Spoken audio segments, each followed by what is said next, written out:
Movie की शुरुआत में हम एक 16 साल के लड़के फिन को देखते हैं। फिन अपने फादर की डॉक्यूमेंट्री देख रहा होता है, जो कि एक एंथ्रोपोलॉजिस्ट हैं।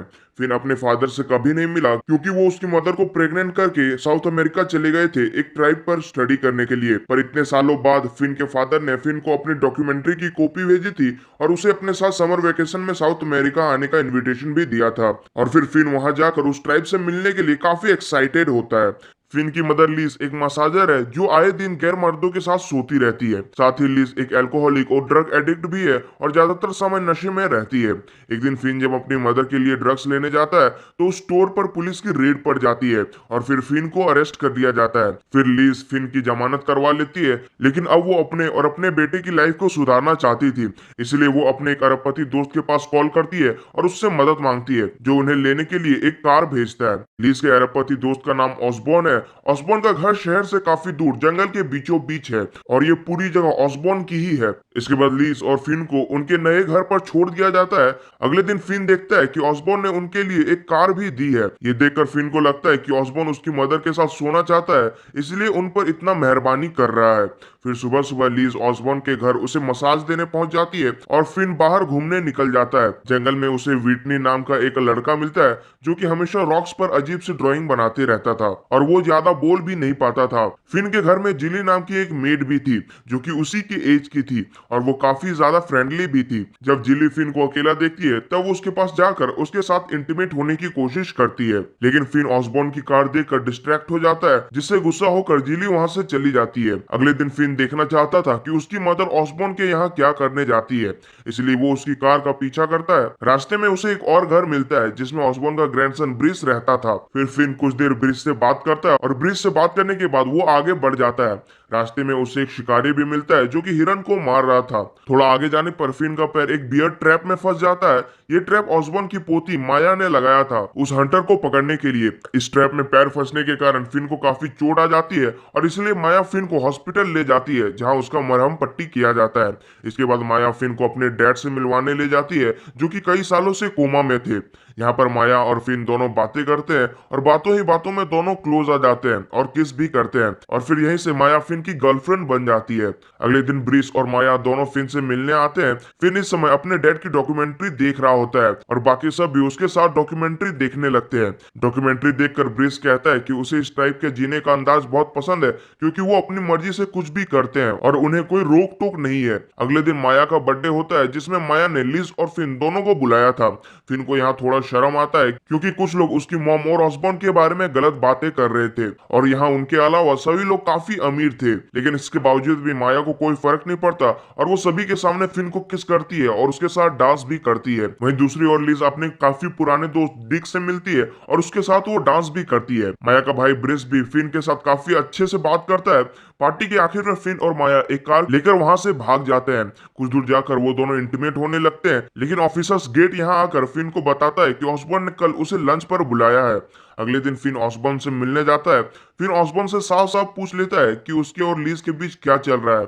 ऑसबॉर्न कहता है कि मेरे और लीज के बीच ऐसा कुछ नहीं है और हम दोनों बस अच्छे दोस्त हैं, लेकिन फिन को उसकी बातों पर यकीन नहीं होता। तो ऑसबॉर्न फिन के सामने अपनी पैंट निकालकर खड़ा हो जाता है। असल में ऑसबॉर्न नपुंसक था और किसी औरत के साथ इंटीमेट नहीं हो सकता था क्योंकि कुछ सालों पहले उसे कैंसर से बचाने के लिए उसके टेस्टिकल्स निकाल दिए गए थे। ये सब देखने के बाद दोनों साथ में लंच करते हैं। इसी दौरान फिन पूछता है कि उसकी उसकी माँ लिज से दोस्ती कब हुई थी। ऑसबॉर्न बताता है कि करीब 1 साल पहले सर्जरी के बाद वो काफी बुरा फील कर रहा था और वो खुद को गोली मारना चाहता था, लेकिन फिर लीज उसके कमरे में उसे फुट मसाज देने आई और उन दोनों में दोस्ती होगी और ऑसबॉर्न ने मरने का ख्याल छोड़ दिया। अब लंच खत्म होने के बाद ऑसबॉर्न लीज के साथ गोल्फ खेलने जाता है। लीज ऑसबॉर्न से बोलती है कि वो डॉक्टर डिक के साथ आज डेट पर जाना चाहती है।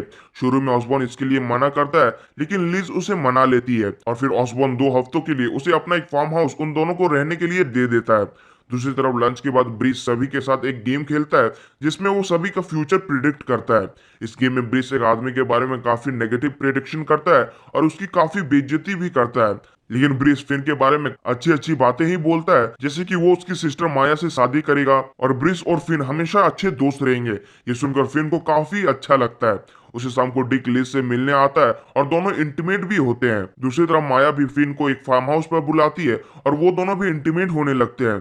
दोनों ट्राइब के लोगों की तरह एक दूसरे के शरीर पर कलर लगाते हैं, लेकिन अचानक से उनके विंडोज पर कोई पत्थर मारता है और दोनों डर के मारे अपने अपने घर जाने लगते हैं। इधर लीज डिक को बताती है कि ऑसबॉर्न ने उन्हें एक फार्म हाउस दिया है। डिक ये जानकर डर जाता है कि ऑसबॉर्न को उनके रिश्ते के बारे में पता चल गया है। वो फौरन वहां से चला जाता है और जाते जाते वो लीज से फिन की चुगली कर देता है कि वो माया के साथ ड्रग्स लेता है।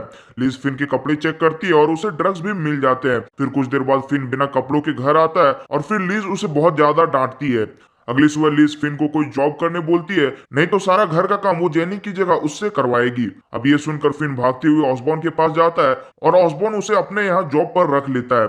फिन लीज के लिए ब्रेकफास्ट तैयार करता है और फिर ऑसबॉर्न के यहाँ काम करने चला जाता है। ऑसबॉर्न फिन को कुछ वर्ल्ड वॉर 2 की तस्वीरें बाकी तस्वीरों से अलग करने को बोलता है और फिर काम करते करते फिन की ऑसबॉर्न से काफी अच्छी दोस्ती हो जाती है। कुछ दिनों बाद यहाँ पर एक एयर बलून रेस होती है जिसे ब्रिस और ऑसबॉर्न 4 बार लगातार जीते थे, लेकिन इस बार ऑसबॉर्न अपने साथ ब्रिस की जगह फिन को ले जाना चाहता था। ब्रिस की मदर को ये बात अच्छी नहीं लगती, लेकिन ब्रिस को इससे कोई भी प्रॉब्लम नहीं थी कि फिन उसकी जगह ले रहा है। रेस शुरू होती है और इस बार भी ऑसबॉर्न की टीम ही रेस जीतती है। रेस के बाद ब्रिस एक अनाउंसमेंट करता है कि वो जल्द ही यूथ सेंटर ओपन करने वाला है। इसके बाद जब रात को फिन अपने घर जा रहा था तब रास्ते में कोई फिन पर हमला कर देता है। वो फिन के चेहरे पर एक कपड़ा डालकर उसे मारने लगता है और फिर उसका रेप भी कर देता है। फिन इस आदमी का चेहरा तो नहीं देख पाता, लेकिन वो उसका लाइटर जरूर देख लेता है जो नीचे गिर गया था। फिन घर जाकर सो जाता है। अगली सुबह लीज उसे उठाने आती है तो उसके पीठ पर चोट के निशान देखती है। वो थोड़ा नीचे देखती है तो उसे पता चल जाता है कि किसी ने फिन का रेप किया है। ये जानकर लीज बहुत दुखी होती है, लेकिन फिन उससे प्रॉमिस लेता है कि वो इसके बारे में किसी को भी नहीं बताएगी। कुछ देर बाद यहाँ ऑसबॉर्न आता है। लीज उन्हें सिर्फ इतना बताती है कि किसी ने फिन पर हमला किया था। ये सुनकर ऑसबॉर्न उसे यकीन दिलाता है कि जिसने भी ये किया है उसे उसकी सजा जरूर मिलेगी। इसके बाद कई दिन बीत जाते हैं और फिन का घर से निकलने का मन भी नहीं करता था। वो अंदर से पूरी तरह से टूट गया था, पर उसने मन बना लिया था कि जिसने भी उसके साथ ये किया है वो उसे सबक जरूर सिखाएगा। कुछ दिनों बाद माया और ब्रिस उससे मिलने आते हैं। ब्रिस फिन से कहता है कि उस पर दोबारा हमला हो सकता है, इसलिए ब्रिस फिन को एक गन देता है ताकि वो खुद को प्रोटेक्ट कर सके। उसी रात को माया फिर से फिन से मिलने आती है। वो उसे किस करने की कोशिश करती है, लेकिन फिन का मूड नहीं था। फिर माया को बुरा भला कहता है कि वो उसे बस यूज कर रही है और वो उसके जैसे गरीब से कभी शादी नहीं करेगी। ये सुनकर माया को बहुत बुरा लगता है और वो वहां से चली जाती है। उसी रात को फिन खुद को गोली मारने की कोशिश करता है, लेकिन फिर वो ऐसा नहीं कर पाता और हवा में ही फायर करके गन को वहीं पर छुपा देता है। अगले दिन फिन अपने मेट जिली को रोते हुए देखता है। फिन उससे पूछता है कि क्या हुआ है। जिली उसे बताती है कि उसके बॉयफ्रेंड ने उसे प्रेग्नेंट कर दिया है और उसके पास इतने पैसे नहीं है कि वो इस बच्चे को पाल सके। ये सुनकर फिन अपने कुछ पैसे जिली को दे देता है। जिली इसे बहुत ज्यादा खुश होती है और वो दोनों एक दूसरे को किस करते हैं और इंटीमेट भी होने लगते हैं। इसी वक्त माया फिन से मिलने आती है और दोनों को रंगे हाथों पकड़ लेती है और फिर फिन से गुस्सा होकर वो वहां से चली जाती है। दूसरी ओर लीज विटनी नाम की एक लड़की को एक ड्राइंग बनाते हुए देखती है और ये वही ड्राइंग था जिसमें फिन का रेप किया गया था। इसका मतलब ये है कि विटनी ने देखा था कि वो आदमी कौन था। लीज उसके पास जाकर पूछती है और विटनी बताता है कि ये और किसी ने नहीं बल्कि ब्रिस ने किया है। इसके बाद लीज सीधा ऑसबॉर्न के पास जाती है और उसे बता देती है कि फिन की ये हालत उसके ग्रैंडसन ने की है और फिर वो ऑसबॉर्न को सब कुछ बताती है कि उस दिन फिन के साथ और क्या क्या हुआ था। अगले दिन ऑसबॉर्न ब्रिस को अपने पास बुलाता है और पूछता है कि उसने फिन के साथ ऐसा क्यों किया। इस पर ब्रिस बताता है कि वो फिन से काफी जलने लगा था क्योंकि ऑसबॉर्न उसकी जगह फिन को ज्यादा वैल्यू दे रहा था। ये सुनकर ऑसबॉर्न ब्रिस को उसकी नजरों से दूर चले जाने को बोलता है, लेकिन ब्रिस एक पिलो से ऑसबॉर्न का दम घोटकर उसकी जान ले लेता है।